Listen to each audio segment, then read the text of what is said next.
सभी साथियों को धनतेरस की बहुत बहुत शुभकामनाएं। धनतेरस का दिन धन, आरोग्य और समृद्धि का प्रतीक माना जाता है।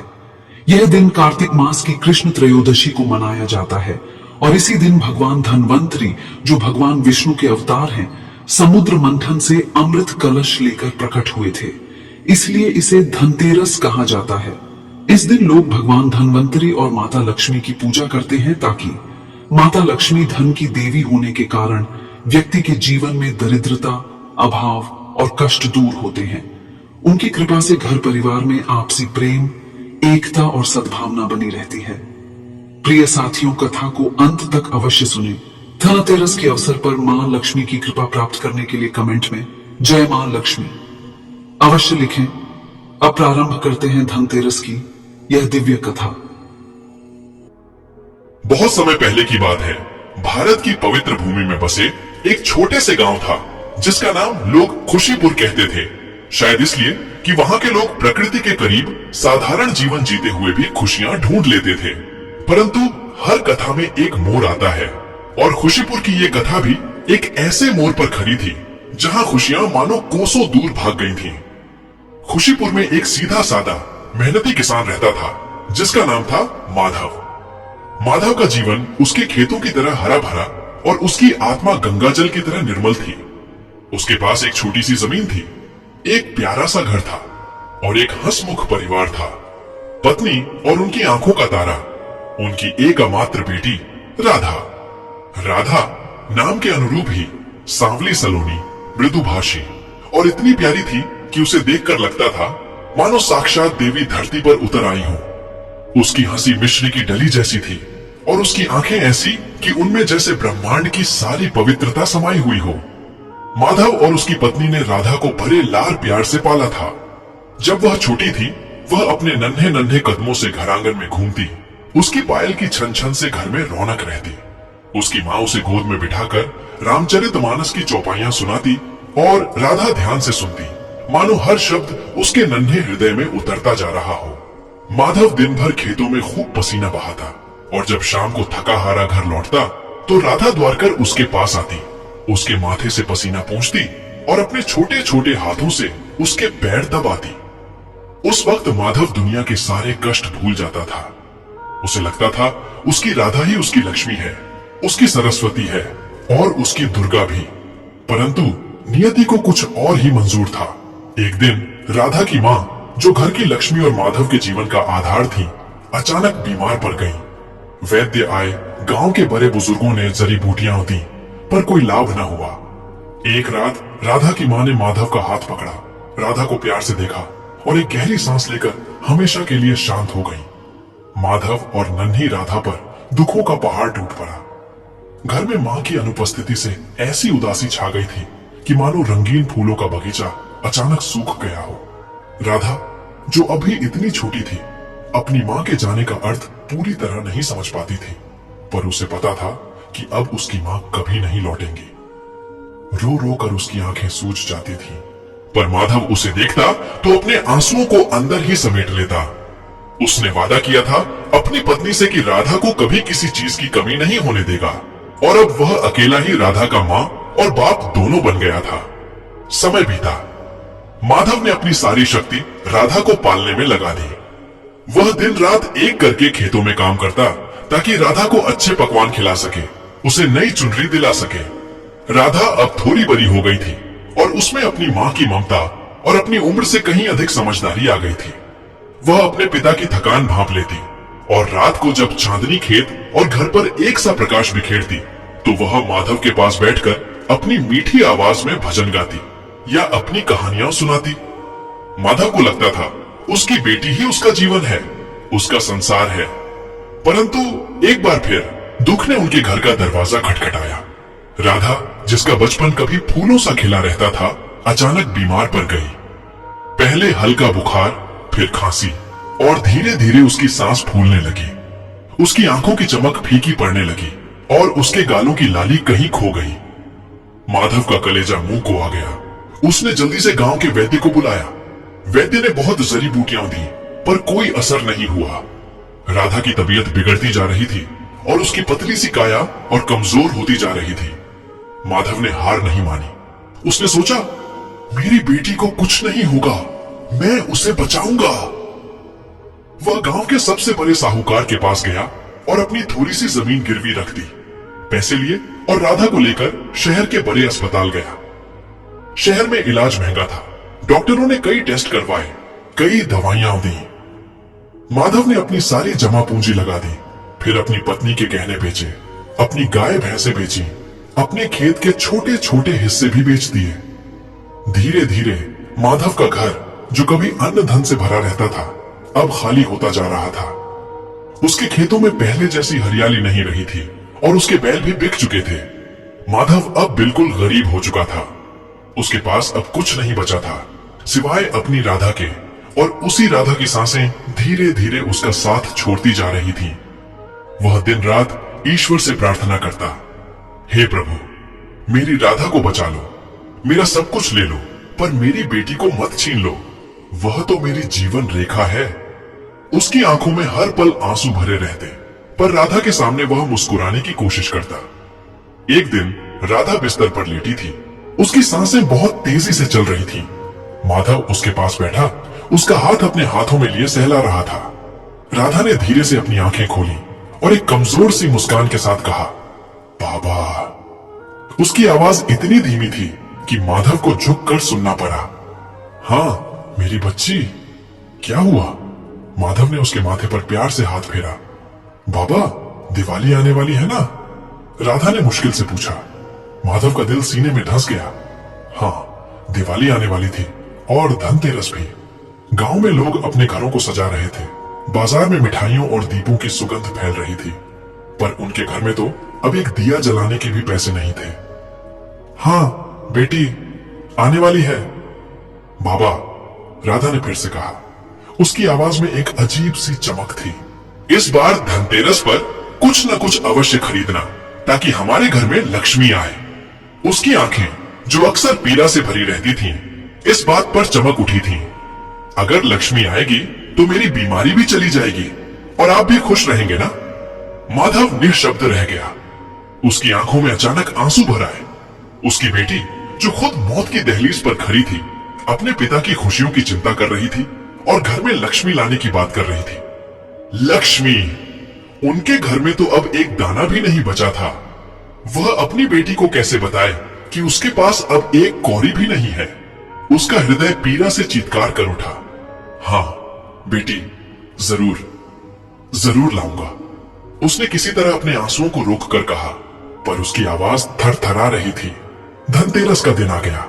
गांव भर में रौनक थी। बच्चे नए कपड़े पहनकर घूम रहे थे, घरों में दीप जगमगा रहे थे और हर तरफ खुशियों की किलकारियां गूंज रही थीं। माधव का घर आज भी अंधेरे और खामोशी में डूबा था। राधा बिस्तर पर लेटी दरवाजे की तरफ देख रही थी, मानो अपने पिता का इंतजार कर रही हो। माधव का दिल टूट रहा था। उसके पास एक पाई भी नहीं थी। वह सुबह से गांव में घूम रहा था, यह सोचकर कि शायद कोई काम मिल जाए या कोई पुरानी चीज बेच सके, पर कुछ नहीं मिला। उसकी आत्मा कराह रही थी। लक्ष्मी, घर में लक्ष्मी कैसे आएगी मेरी राधा, जब मेरे पास खुद कुछ नहीं है? शाम ढलने लगी। सूरज अपनी लालिमा बिखेरकर अस्त हो रहा था। माधव गांव के चौराहे पर उदास बैठा था। तभी उसकी नजर एक छोटी सी मिट्टी की दुकान पर पड़ी, जहां छोटे छोटे दीपक बिक रहे थे। उनकी कीमत इतनी कम थी कि शायद कोई गरीब से गरीब भी उन्हें खरीद सके। माधव की जेब टटोलते ही उसकी उंगलियों को एक टूटा हुआ सिक्का महसूस हुआ। शायद किसी ने भूल से उसके कुर्ते की जेब में छोड़ दिया था। वह सिक्का इतना घिसा हुआ था कि शायद कोई फेरी वाला भी उसे न लेता। पर माधव की आंखों में एक उम्मीद की किरण जागी। शायद यह। वह भागा भागा उस मिट्टी के दियों वाले के पास पहुंचा। भाई, यह दिया कितने का है? उसने सबसे छोटा, सबसे साधारण दिया दिखाते हुए पूछा। दिया बेचने वाला एक बूढ़ा व्यक्ति था। उसने माधव की ओर देखा। उसकी आंखों में गहरी उदासी और उसके कपड़ों की फटी हालत देखकर वह समझ गया कि यह व्यक्ति कितनी विपदा में है। बाबूजी, दिए वाले ने कहा, यह मिट्टी का दिया है, इसकी कोई कीमत नहीं, आप ले जाइए। नहीं नहीं, माधव का स्वाभिमान भले ही गरीबी से टूट गया था, पर मरा नहीं था। मैं ऐसे नहीं लूंगा। मेरे पास एक पुराना सिक्का है, क्या तुम इसे लोगे? उसने अपना घिसा हुआ सिक्का दिखाया।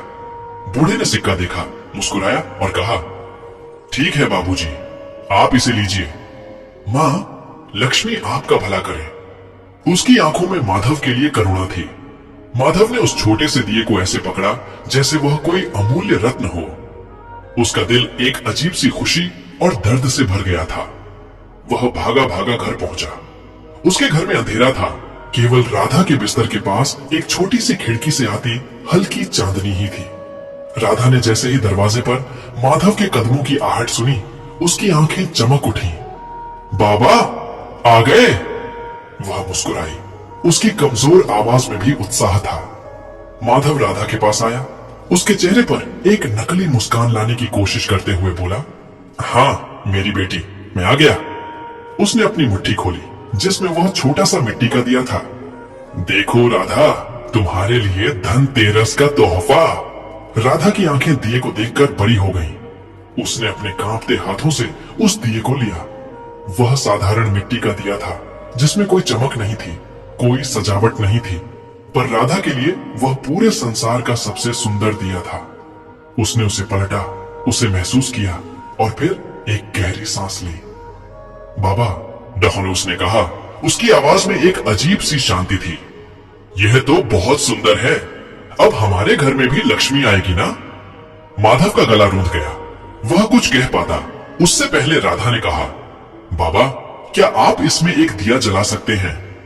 माधव ने कभी सोचा भी नहीं था कि उसके पास तेल या दिए की बाती होगी, पर किस्मत को कुछ और ही मंजूर था। उसकी पत्नी ने कभी देवी देवताओं के लिए एक छोटी सी तेल की कुप्पी और कुछ बातियां छुपाकर रखी थी। माधव ने उन्हें ढूंढा। एक छोटी सी बाती और कुछ बूंदे तेल की उस नन्हे दिए में डाली। उसने एक माचिस की तीली जलाई और कांपते हाथों से दिए को रोशन कर दिया। एक छोटी सी लौ जगमगा उठी। उस अंधेरे उदास घर में वह नन्ही लौ ऐसी लग रही थी जैसे किसी अंधेरी रात में एक छोटा सा तारा चमक रहा हो।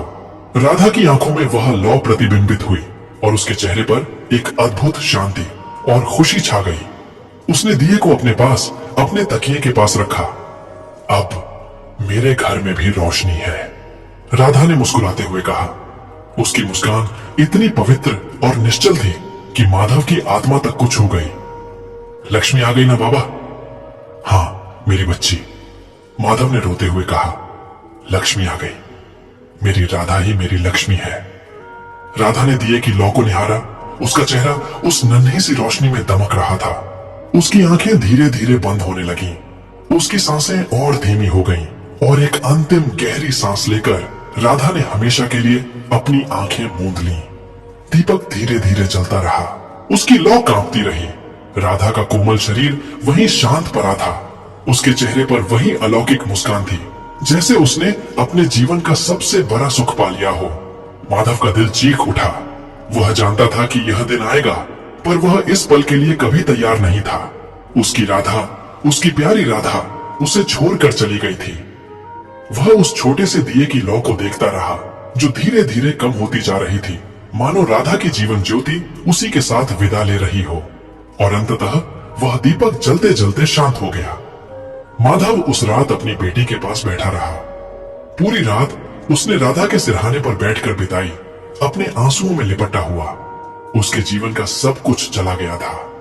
उसकी लक्ष्मी चली गई थी। वह सुबह हुई पर उसके लिए कोई रोशनी नहीं लाई। गांव में सब जागे, पर माधव के लिए तो मानो दुनिया थम गई थी। उसने अपनी लाडली बेटी का अंतिम संस्कार किया और उसके बाद वह टूटा हुआ, हारा हुआ व्यक्ति बनकर अपने घर लौट आया। अगले ही दिन माधव को अपने टूटे हुए मन से खेतों में जाना पड़ा। उसके खेत अब बहुत छोटे रह गए थे और उनमें फसल भी बहुत कम होती थी, पर उसे अपनी बेटी की यादों से थोड़ी शांति मिल सकती थी। जब वह अपने खेत के पास पहुंचा तो उसकी आंखें खुली की खुली रह गईं। वह जमीन जो कभी बंजर और उपेक्षित लगती थी, आज सोने की तरह दमक रही थी। खेतों में धान की बालियां लहलहा रही थी और वे बालियां ऐसी थी मानो शुद्ध सोने से बनी हो। हर बाली इतनी भरी हुई थी, इतनी चमकदार, इतनी सुनहरी कि माधव की आंखों को विश्वास नहीं हो रहा था। यह सोने जैसी धान की फसल थी, इतनी भरपूर और इतनी शानदार कि माधव ने अपने पूरे जीवन में ऐसी फसल कभी नहीं देखी थी। उसकी चमक इतनी तीव्र थी कि जैसे सूरज की किरणें सीधे धरती पर उतर आई हों। हर कण में एक दिव्य आभा थी। माधव ने झुककर एक बाली को छुआ। वह असली सोना नहीं था, पर उसकी चमक सोने से कम नहीं थी। और जब उसने उसे तोड़ा तो उसमें से निकले धान के दाने मोती की तरह सफेद और चमकदार थे, जिनमें एक अनोखी सुगंध थी। यह कोई साधारण फसल नहीं थी, यह साक्षात चमत्कार था। गांव के लोग जब खेतों की तरफ गए तो वे भी यह नजारा देखकर भौंचक के रह गए। यह क्या है? माधव के खेत में सोने की फसल? यह तो अद्भुत है। हर तरफ कानाफूसी होने लगी। लोगों ने माधव के पास आकर पूछा, माधव, यह सब कैसे हुआ? ऐसी फसल तो हमने कभी देखी भी नहीं। माधव की आंखों में आंसू थे, पर इस बार वे दुख के नहीं, बल्कि एक अजीब सी शांति थे। उसने अपने मन में सोचा, मेरी राधा, मेरी बिटिया, वो ही तो मेरी लक्ष्मी थी। उसने लोगों को अपनी राधा की बात बताई, धनतेरस पर दिया खरीदने की उसकी इच्छा बताई, और कैसे उस छोटे से दिए की लौ में ही राधा ने अपनी अंतिम सांस ली। गांव के लोगों ने माधव की बात सुनी और सब शांत हो गए। उनकी आंखों में श्रद्धा और आश्चर्य का भाव था। उन्होंने देखा था कैसे माधव ने अपनी बेटी के लिए सब कुछ न्योछावर कर दिया था। और अब इस सोने जैसी फसल को देखकर उन्हें एक बात समझ आ गई थी। लोग कहते हैं वह बेटी राधा स्वयं लक्ष्मी थी। वह केवल धन की देवी नहीं थी, बल्कि प्रेम, त्याग, विश्वास और शुद्धता की देवी थी। उसने अपने पिता के माध्यम से यह संदेश दिया था कि सच्ची लक्ष्मी केवल धन संपत्ति में नहीं होती, बल्कि निस्वार्थ प्रेम में, अटूट विश्वास में और एक निष्पाप हृदय में निवास करती है। वह एक छोटा सा दिया जो किसी मूल्य का नहीं था, उसने पूरे घर को नहीं, बल्कि माधव के जीवन को और पूरे गांव को रोशन कर दिया था। माधव ने उस सोने जैसी धान की फसल से अपने सारे कर्ज चुकाए, अपने खेत वापस खरीदे और अपने घर को वापस खुशियों से भर दिया। पर उसने अपनी राधा को कभी नहीं भुलाया। उसने उसी खेत के पास एक छोटा सा मंदिर बनवाया, जहां वह सोने जैसी धान की फसल उगी थी, और उसमें अपनी राधा की एक सुंदर मूर्ति स्थापित की। हर धनतेरस पर वह उस छोटे से मिट्टी के दिए को अपनी बिटिया की मूर्ति के सामने जलाता और उसे याद करता।